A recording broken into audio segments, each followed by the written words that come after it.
think that's pop, buddy.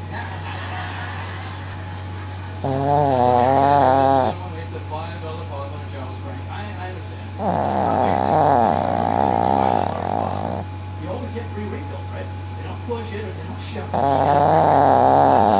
offer, right? They're not like, you finish this 32 ounce 50, come back for another.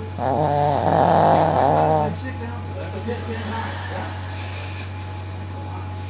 But I still want it, you know? Whether I need it or not, I still want it. Sometimes somebody doesn't sit in front of me in the theater, right? But I want my pop, right? So I just have to do that. You'll get a free refill no matter what. Yeah.